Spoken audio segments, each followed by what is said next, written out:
please help me welcome Noah to the stage.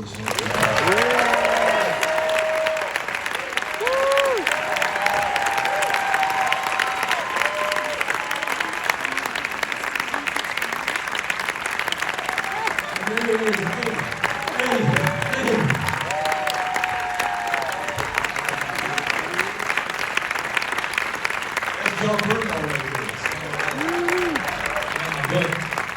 Hey, listen, I'm trying to follow the protocol, right? So I was supposed to introduce this motherfucker. He just walked up. So I'm still gonna do it right in front of his ass. You wrote a bunch of questions about Genghis Khan. I don't know what Genesis. I thought Alma was gonna be here, so I was gonna have some questions for Alma. You know what I mean? I want to know about the Genesis, but we're gonna get into Genesis. But and look, Shia's the best actor I ever worked with in my life. Slow down. Shut the fuck up, man. He's the best actor I ever worked with in my life.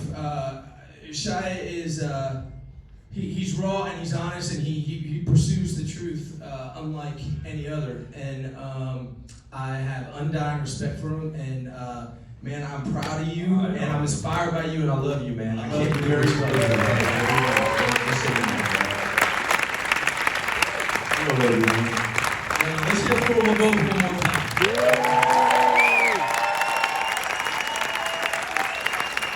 So let's start with how this thing came about. Okay. Talk me through it. Talk us through it. We know what happens in the film, but we'd like to hear from you. Can you hear him, or is he not doing a good job with the microphone? I went to theater school, so I know how to project. Want to do it that way? No. I mean, what do you guys want? You want mics or you want to talk? Mics. Mics. We're gonna stay on the mics. This is going great. Yeah, I hit a wall in my life when I'm getting arrested. I was making a movie in Georgia when I'm getting arrested. When I got arrested, I was facing a felony charge. It was basically 7 years in jail for terrorizing this police officer or go to this mental institution. Went to this mental institution, sort of an open-ended Gallivant in Connecticut. It's court-ordered place. I get there and I'm there about 2 weeks. They say, hey, you got PTSD and we got a solution for you. That solution is exposure therapy. Exposure therapy, for those who've done it, is sort of like Gestalt therapy. You get in a room with a therapist and you act out the dark parts. And so I've been doing this and recording it and then listening to it at night, get to a computer once a week. They give you a computer once a week and I would transcribe all these audio notes into sort of a script form. Bernthal also sent me up there with a bunch of Sam Shepard. Said, hey man, you should read this True West shit. I don't know if you remember telling me that. And so I had True West in my pocket. I had my dad and my pain in my heart. I had this teacher in front of me sort of pushing this thing on me. And between Sam Shepard, True West, my stuff with my father, talking to Alma, I wound up with like a 70-page manuscript for what seemed at the time like a play. But I wasn't thinking I was going to be an actor no more. This sort of was a dead thing for me. I was nuclear at this point. So I was thinking I'll just write this thing and send it to people who would listen to me at the time, which was a very select group. Bernthal was in that squad, but he was working. Alma was in this squad. People who had similar sensibilities to me. Alma had gone to she was very therapized by the time I got this pages to her. And she said, hey, maybe this is a narrative. So that's the short version. When I got out of this institution, I hadn't talked to my dad in 7 years. And this feels very official in these fucking chairs. So I hadn't talked to my dad in 7 years, and she said, hey, you should go see your dad. So I'm the type, I probably wouldn't have been motivated to do it unless my craft was on the line. And my craft was on the line. So God, whatever you want to call it, the universe, put me in a position where I was motivated. I wound up going out to Costa Rica to go see my dad. He was very sweet when I got out there. The fight was gone between us, and I read him these pages and needed him to sign some paperwork. So I held off on the paperwork for a couple days, just sort of kind of hosting and being sweet, and hey, you look good, Dad, and all that stuff. And then he signed the paperwork and sent me on my way, and we started a relationship. That's the short version.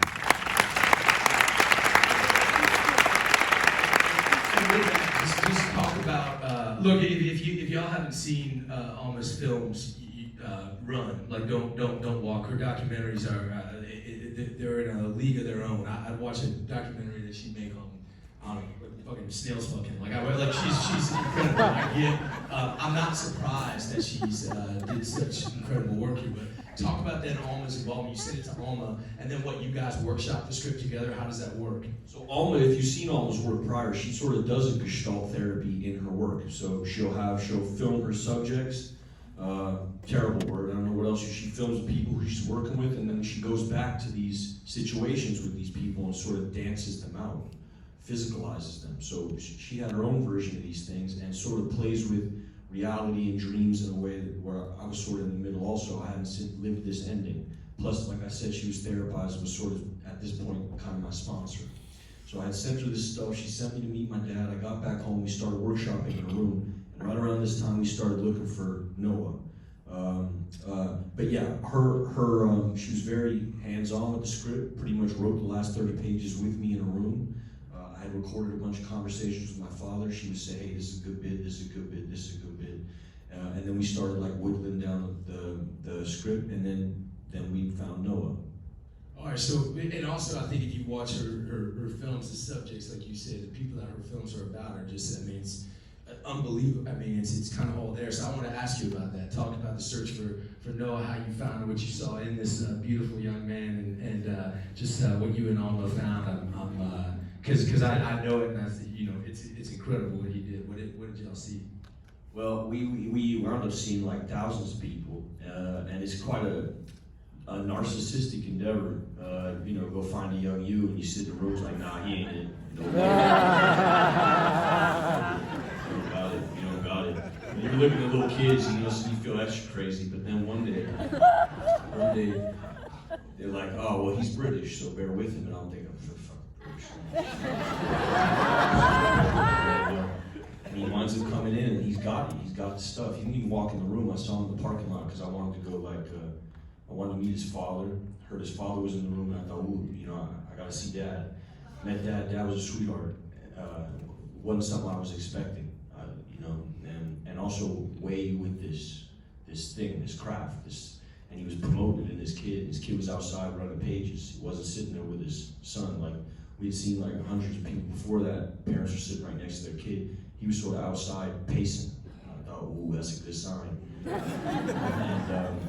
And I go outside and I catch him and I say, Noah, and he looks over at me and he's ready to go. Like there's no half stepping with him. He's ready. He's like puts his pages on the floor and he's ready to get down. Felt like, whoa, oh man, this is a little boxer right here. And he made me feel good about myself because I saw in him something I didn't even really have, which was all the stuff I did have, but all this extra technique. Because as soon as he started these scenes, his whole demeanor changed up, and I thought, ooh, usually technique for actors is kind of off-putting if you don't work that way. If you're like more of a presentational guy as opposed to like a representational guy. Noah has both, and I'm a much better actor than I was at the time, so my narcissism was tickled by it all. And we started running scenes about my truck, and Alma started filming it, and we sort of got into a process immediately. It wasn't even an audition, it felt like we were filming already. You want to talk about it? Please. Yeah, it was kind of it was scary. It was pretty terrifying because obviously, that whole aspect of you going in and auditioning to play someone that you're literally standing right next to. It's like kind of weirdly mind-boggling. But yeah, so shout out to my dad. He really helped me that day. He was left me alone, and obviously then I was prepared, and then Shia came out. Yeah, I was not expecting that because I was like ready to go in the room and sit down with a camera and like producers and Alma. But then Shia just came out and was like, there were not many words involved. It was more of like just this kind of understanding of like what we wanted to do. And then he took off his hat and he put it on my head. And then I was like, okay, all right. And then we just, I honestly, from there forward, it was just kind of it's all merged together into this crazy sort of amazing experience. But yeah, from that moment, it was like I knew that this was the right thing before then I was having doubts because, you know, I haven't got a lot of trauma in my life. I don't have these things, and you know, sometimes I think, oh, maybe I won't be able to act and to play out these scenes without having an experience like that in my life. But that's really not it. It's really about, you know, it's really about finding your way and your way into these characters and linking it to you, and you know, and having people around you that you feel safe with. And it's really about, you know, risk, but then you have to have people around you that are safe. And then Shia was one of those people, and that's Can I interrupt you for a second? One thing he also has this big is, you know how sometimes you tell your story to somebody and they look at you and you can feel the empathy on their face? You can kind of feel they feel for you kind of thing? That's a rare thing in a young actor, and that's the reason he can play with his trauma. I would tell him stories and you see his eyes well up, you know, on his side, and I go, oh boy. And then I feel it more. We bounce off each other like that. I think that's why you can do this, kid, is because you give a major shit. You give a shit. You give such a shit, really. I mean, you give a shit. Really, that's rare. You meet young guys come in, you know, they're here for other reasons. You give a shit about people. At least I've always felt that from you. I always felt like you cared about me. I mean, yeah. I mean, you know, sort of, but. So funny fuckers, you can tell. Hilarious. But you know, the one thing that I get scared about, you know, in my life is that I will never get enough. You know, I'll never have enough time to experience all the different people in this world and all the different places in this world and all the different movies and books, which I won't, and I won't get to experience all the different parts of myself that I can be. And I feel like with this job, you almost get a look inside. You get like a small little glimpse of another life and another persona that you could be, and I think that's really interesting. And it really, you know, it's great to kind of find it. I've found out so much stuff about myself that I would never understood. I mean, it's not stuff that I can just say right now. It's spiritual stuff. It's on an, you know, on the soul level that I've found from just, you know, delving into these different parts of me. And yeah, it really, you know, I love what I do, and it's really kind of therapeutic in a way to like be a part of these different characters. You're a fucking prince, you.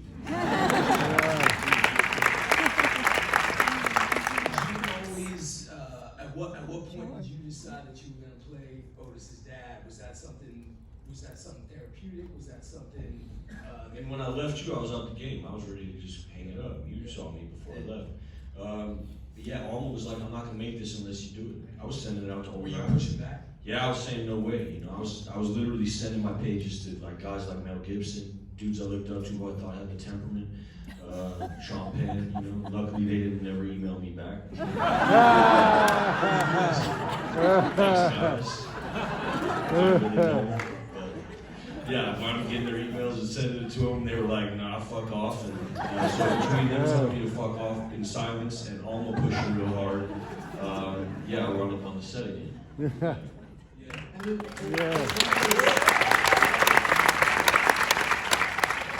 it's one of those things that, like, when you first hear it, you go, oh, that's a bit strange, like, you know, Shia playing his own dad, but I can't imagine it. Hey, look at this with the pinky. You saw what he was doing just now? I'm sorry, I had to pause. I just thought, whoa, this guy, boy, man, this is elegance. This is grace. He's not normally like this, like, Had a coffee, off had the two coffees. stage. No, but yeah, I couldn't imagine it any other way than Shia being, you know, James. But I also had to sell it to my dad. And I mean, I don't know I kind of know what your thing is with your dad, but telling your dad, hey man, I'm about to play you in a biopic is, like, my father was like, nah, no way. And so I was really chasing guys that I looked up to, which inadvertently became my guys because they were my dad's guys. And so, like the old cowboy types. And so, yeah, I initially got my dad to sign on the paper because I told him Mel Gibson was going to be playing the role.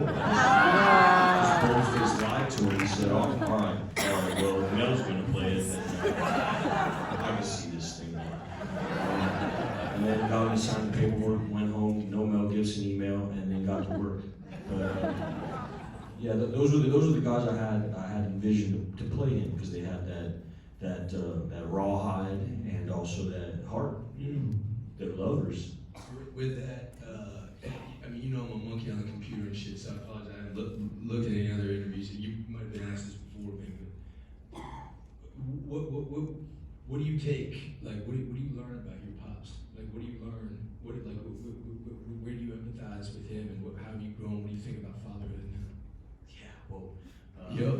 you come with bangers, so I'm sure the game is take that shit down.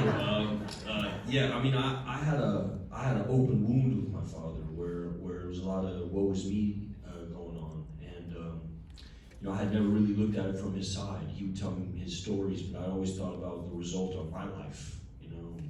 And then I started fully feeling his life, fully empathizing with his life, and I, you know, came to the conclusion that he did give me the best thing he had at the time, and you know, he had it rough. My father had it way harder than I had it. So in a way, you know, this generational pain, he gave it to me better than he got it from. He's coming from World War II fathers, this whole different kind of, you know, much harder to communicate. Guys coming back from war, you know, Green Berets, they weren't really trying to talk to you or have kids, or, you know, and he had a father that wasn't really trying to be a father, and he was much more communicative with me.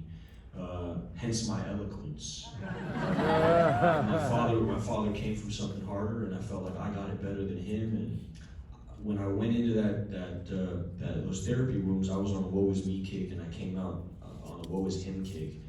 Yeah, which was a whole other perspective. And you know, that scene in the bathroom between y'all is just such beautiful work for both of you guys. I mean, man. You know, there's that moment we all are walking up to the taco stand, y'all holding hands, and he lets go, he lets your hand, you know, and you know, man, I also just thinking about your pops, just because, you know, what that's like to have a son living the space creature ass life that you were living. I mean, it's such a, you know, and like the you know, and I thought you guys dealt with that so well with the young woman, and the intrinsic potential jealousies that were there, and it's just such a bold thing, I think, to be able to humanize that. I don't know if that's a question, just maybe either one of you guys can just sort of talk about discovery. And even with you two, know, with your own family, with your own dad, like, you know, this is a real father and son dig, man, you know. I mean, it really kind of, above anything, made me appreciate my family. You know, not the your family or anything, but it really made me appreciate like the people that my mum's there right there. Oh.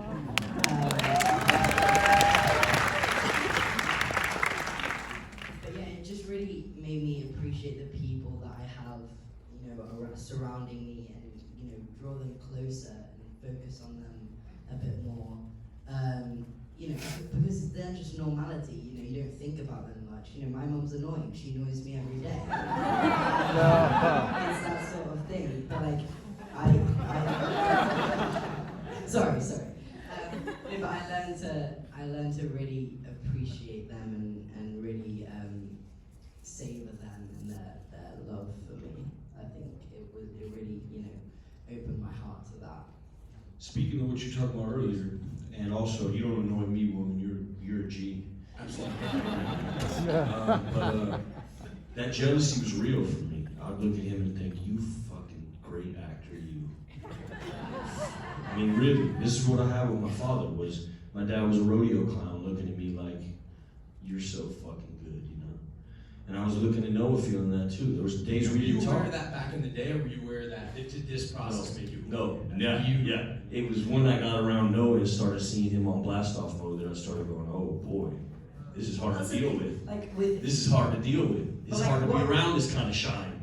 But what you didn't know is actually we were thinking the same thing. Me and Lucas, you were thinking that about us, and then we were also looking up to you, and I also looked up to you a lot.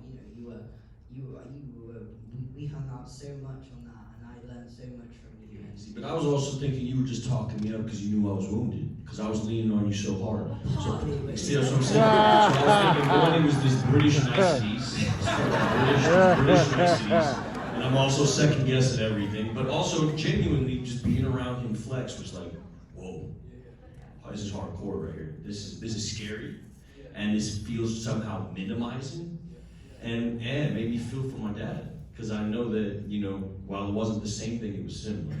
I mean, we would be walking around set, and he'd be talking to people on the set. He's a very charismatic dude. And I'd be stuck, and then I'd have my 2 or 3 jokes. You know what I'm saying? I'd start feeling like these fucking dad jokes, you know, and he's just like monologuing, and I'm like, hey, what do you call it? You know. And yeah, I started feeling it, you know. Plus, we were around each other all the time, and I wasn't talking to him like a kid. I was talking to him like my dad used to talk to me about real life. Which actually in this kind of like industry, you don't get that often. Like the first day that I met Shia, he was like straight to it. It wasn't any bullshit. It wasn't any all of that. It was, you know, and I loved that, and I really, you know, took advantage of that, and yeah, that was a really great part. That's what really kind of drew me to you originally. You know, you guys keep talking about. I got so many questions. Get your Genghis no, book. I don't even need the book, dude. So like when you talk about fear, you guys keep mentioning fear and how scary it was. And we get me as actors in here, you know, we get how scary this shit is. And I think this project, you know, it's the material. You know, it's so sensitive and so sacred, man. Yeah, so like sacred. I can see.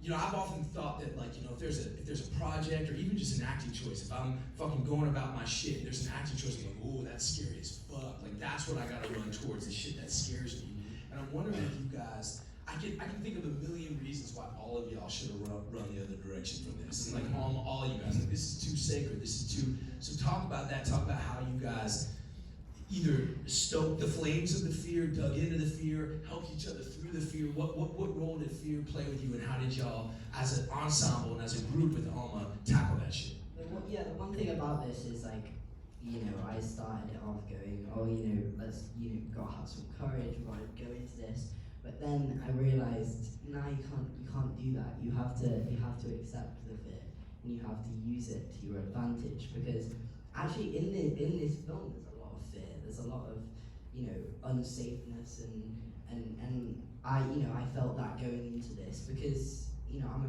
British kid, you know, I've never experienced anything like this before, and it was very far from me as a person, and so that was scary. But I used it, and I really, you know, turned it around and used it to my advantage. Did you do things to make you afraid?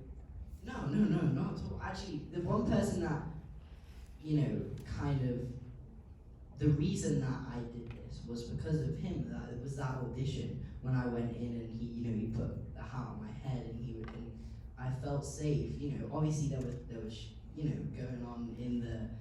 things going on in the scenes that were terrifying, and, you know, the scene where he hits me, it was scary. But I always knew that after that, you know, he would be there, and, like, you know, offset, we would always hang out and just, you know, most days when we were in the rehearsal period, we didn't even talk about Honey Boy. We didn't even do any of that. It was just building that relationship that actually kind of helped me overcome my fear and use the fear and come to the realization of that, if you know what I mean. He was a really big help to that.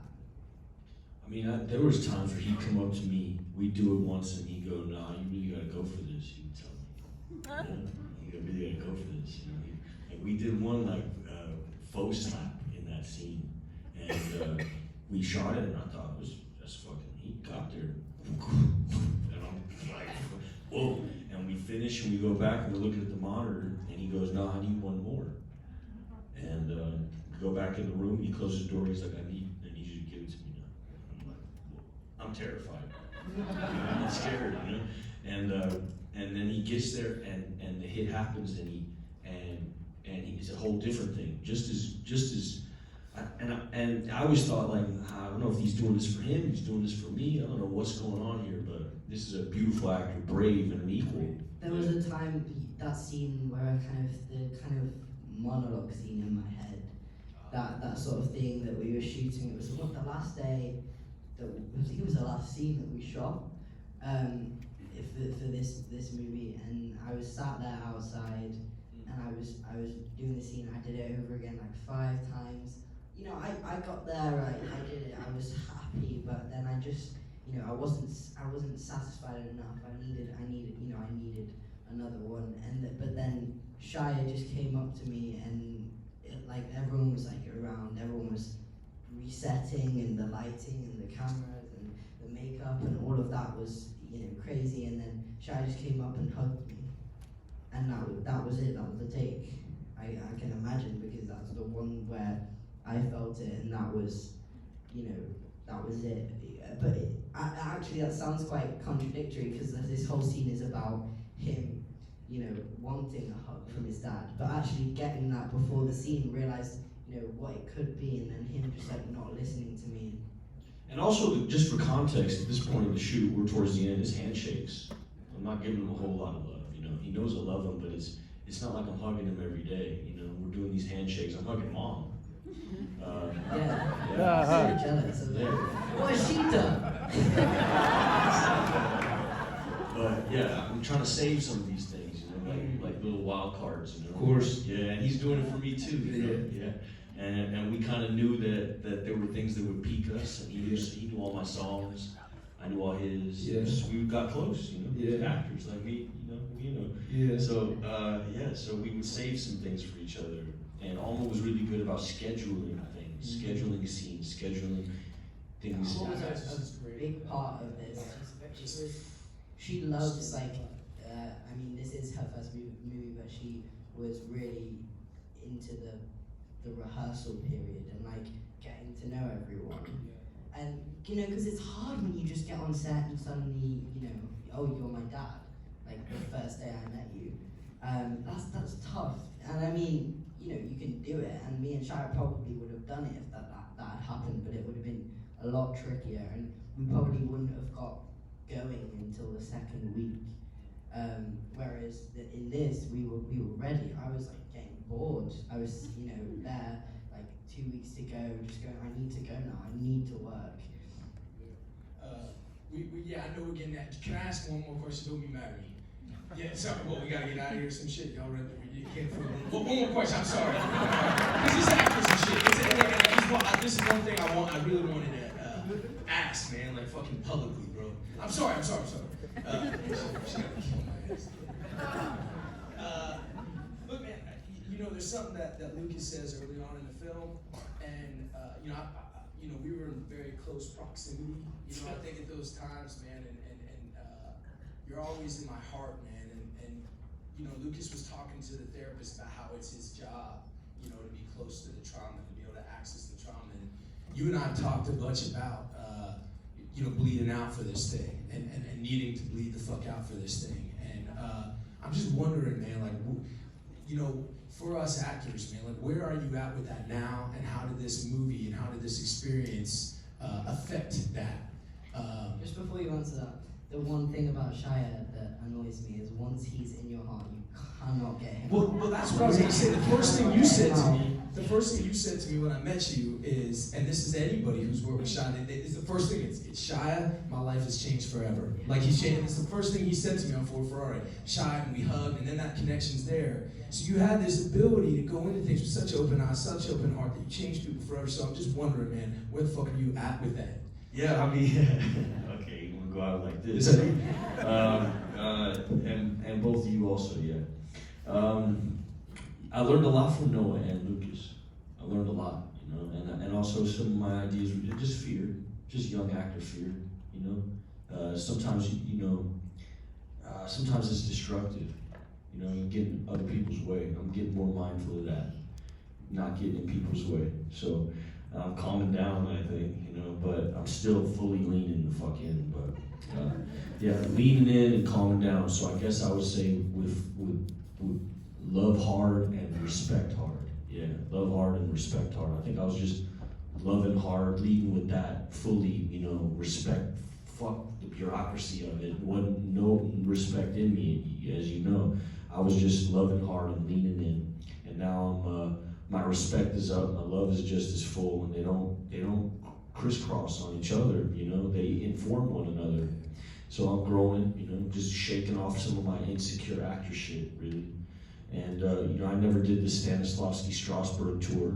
I learned with dudes like, just being on set and being around it. But yeah, some technique is good. Some technique is real good. And it's nice if it's like knitting needles, if your needle breaks, it's nice to be able to go into the kitchen and find some other thing and be able to pull it out like, well, you can knit with this. You really find your own way with these things, like, and it changes every time with every project, like, and from my experience, you don't just have like something that you do for every character that just like gets you into character. It really varies from everything. You have to really discover different things. You have to, it's trial and error,